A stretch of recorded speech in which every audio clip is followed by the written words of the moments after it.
पैसा कमाना तो ईज़ी है, बट पैसे को मैनेज करना उससे भी ज़्यादा डिफ़िकल्ट हो जाता है, जब हमें पता ही नहीं है कि हमें अपने पैसे को बजटिंग कैसे करना है। क्योंकि ना तो हमें ये चीज़ें कोई स्कूल में सिखाया जाता है, ना ही कहीं कॉलेज में सिखाया जाता है, और फैमिलीज़ में भी हमेशा बचपन से ये कहा जाता है कि पैसे से दूर रहो, पैसे की बात मत करो। और जब बड़े होते हैं, तो डायरेक्टली से हमें कह दिया जाता है कि तुम्हें पैसे कमाने हैं। तो पैसे को अल्टीमेटली मैनेज कैसे किया जाता है, आप कैसे मैनेज कर सकते हैं अपने पैसे को? सो आज इस वीडियो में हम लोग इसी टॉपिक को डिटेल्ड में कवर करने वाले हैं। सो गाइज, मैं हूँ रिचा, एंड अगर आप इस चैनल पे पहली बार आए हैं देन हमसे जुड़े रहने के लिए इस चैनल को सब्सक्राइब कर लीजिए। तो सबसे पहली बात कि जब हमारी सैलरी आती है तो हमें समझ में नहीं आता, सबसे बड़ा जो गलती हम करते हैं वो स्टार्टिंग में क्या करते हैं कि हम अपने पैसे को कहीं पे भी ना कोई प्लानिंग करते हैं, ना ही कुछ राइट डाउन करते हैं, जस्ट उड़ाने लगते हैं। कभी हमने बाइक ले लिया, कभी हमने नया महंगा फ़ोन ले लिया, कभी हमने कपड़े लेने लगे, तरह तरीके के शॉपिंग करने लगे, कभी यहाँ जा रहे कभी वहाँ जा रहे। तो इस तरीके से हम अपने पैसे को उड़ाने लगते। तो हमें सबसे चीज़ जो मेन चीज़ है जो समझने की ज़रूरत है वो है कि हमें अपने पैसे को बजट करना। और जब हम ये चीज़ें करते हैं तो पता है सबसे बड़ी गलती क्या होती है कि महीने के अंत आने से पहले पहले, मान लीजिए आपकी सैलरी मिलती है 4 या 5 तारीख को, तो 4-5 तारीख आने तो बहुत दूर की बात, जब हमें सैलरी मिली है 4-5 तारीख को, 17-18 तारीख आते आते वो पैसे ख़त्म हो जाते हैं। उसके बाद हमें समझ में नहीं आता है कि अब आगे सब कुछ कैसे चलेगा। तो उन सारी चीज़ों को मैनेज करने के लिए आपको सबसे पहले जो समझने की ज़रूरत है वो है बजटिंग।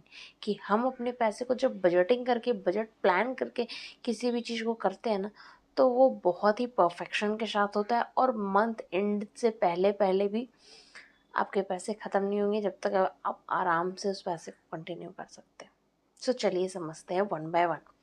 सबसे पहला जो रूल है हमारा बजटिंग का है वो है 50-30-20 का इन्वेस्टमेंट रूल। अब देखिए ये होता क्या है, ये रूल काम कैसे करता है। 50% आपको अपनी सैलरी का डालना है अपनी नीड्स में। नीड्स में क्या क्या आता है? घर का राशन पानी, बिजली, रेंट, ये सारे नीड्स है जो हमें करने ही करने हैं। इनके बिना हम नहीं सरवाइव कर पाते हैं। ठीक है, ये बहुत ही आवश्यक चीज़ें, बहुत ही ज़रूरी चीज़ें। तो वो नीड्स में हम डालिए 50% अपनी सैलरी का।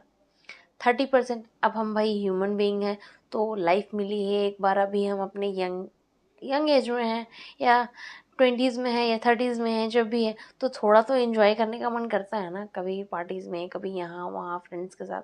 तो उसके लिए आप रखिए अपनी सैलरी का 30%। 30% आप उन सारी चीज़ों में, अपने शौक मौज में डालिए। क्या अब से हम क्या जाकर जब बहुत ज़्यादा बूढ़े हो जाएंगे तब हम जाकर अपनी ख्वाहिशों को पूरी करेंगे? ऐसा नहीं होता ना। तो हमें ख्वाहिशें भी पूरी करनी है, उसको भी लेकर चलना है। तो उसी के लिए आप अपनी सैलरी का 30% उठा के उन सारी चीज़ों में खर्च कीजिए। जो भी आप कहीं मूवी देखने जाना चाह रहे हैं, कहीं शॉपिंग में जाना है आपको, या किसी के साथ डेट पे जाना है, गर्लफ्रेंड बॉयफ्रेंड जो भी, या फिर कहीं पे कहीं अपने फ्रेंड्स के साथ जाने का ट्रिप बनाना है, तो उन सारी जगहों के लिए आप उसका 30% यूज़ कर सकते हैं। अब बात आती है कि जो 20% बच जा रहा है उसका क्या करना है। भाई 20% जो मोस्ट इम्पॉर्टेंट चीज़ है कि आपको सेव करना है। अब सेव क्यों करना है भाई? आने वाला फ्यूचर भी तो है ना हमारा, तो फ्यूचर को भी तो देख के चलना है ना। तो उसी के लिए आपको अपनी सैलरी का 20% सेव करना है। अब ये होगा कैसे? तो मैं और भी सिंप्लीफाई करती हूँ। चलिए हम एक एग्जाम्पल लेते हैं ये, कि आपकी सैलरी, हम मान लीजिए कि 30,000 रुपये महीने आप कमाते हैं। ठीक है, मैं एक रख रही हूँ एवरेज में ताकि आप सब लोग कवर कर पाए। ठीक है, आप अपनी सैलरी के अकॉर्डिंग उसको कैलकुलेट कर सकते हैं। मैं एक एवरेज में 30,000 की सैलरी ले रही हूँ। 30,000 की सैलरी है आपकी। ठीक है, अब उसमें से आपने 50% यानी 15,000 रुपये अपने नीड्स में डाल दिए। ठीक है, नीड्स में वही, अगर आप रेंट पे रह रहे हैं तो रेंट हो गया, बिजली पानी, जो राशन पानी है, जितनी भी ज़रूरतमंद चीज़ें हैं जो आप बिल्कुल ही अवॉइड नहीं कर सकते। ठीक है, तो वो सारी चीज़ें अगर आपके घर में आपके पेरेंट्स का भी आप देख रेख करते हैं तो उनके लिए जो मेडिकल एक्सपेंसेस जो कुछ भी अगर नहीं है, अगर है तो उसको भी आप उसमें कवर कीजिए, क्योंकि वो नीड्स में आता है हमारे, ठीक है। एंड अब दूसरी बात आती है 30% अपनी वांट्स में डालिए।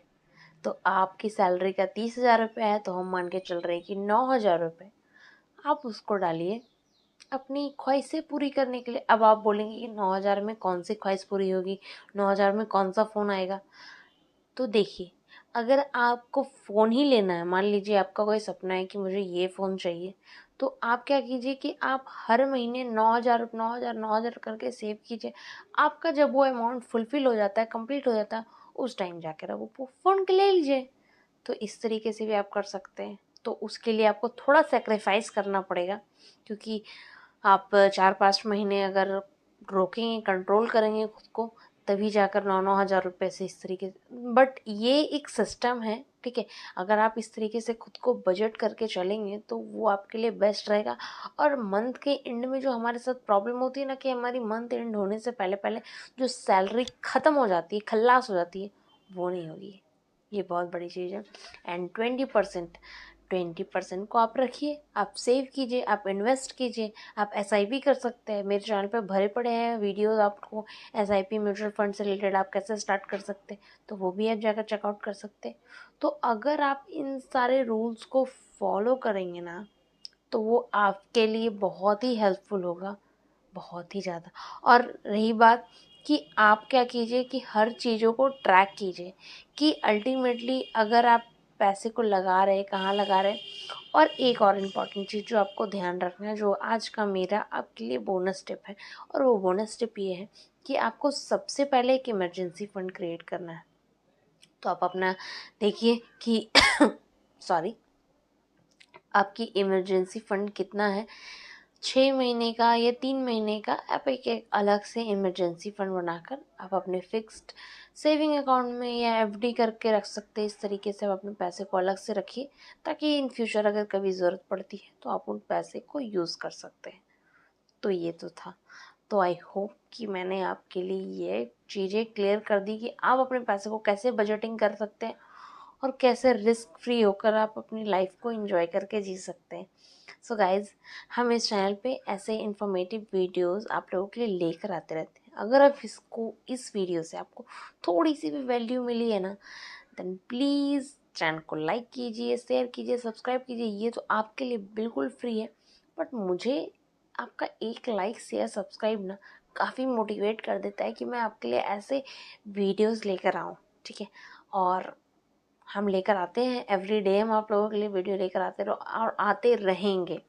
तो उसके लिए आप मुझे मोटिवेट कर सकते हैं एंड ये चैनल ग्रो हो। और जैसे जैसे ये चैनल ग्रो होगा, मैं आप लोगों के लिए और भी ज़्यादा इन्फॉर्मेटिव वीडियोस लेकर आ पाऊँगी। तो आप लोगों का तो सपोर्ट चाहिए मुझे अभी फ़िलहाल के लिए। तो आप मेरी फैमिली ही हैं, ठीक है। तो हम मिलते हैं एक नेक्स्ट इन्फॉर्मेटिव वीडियो से, तब तक के लिए जय हिंद,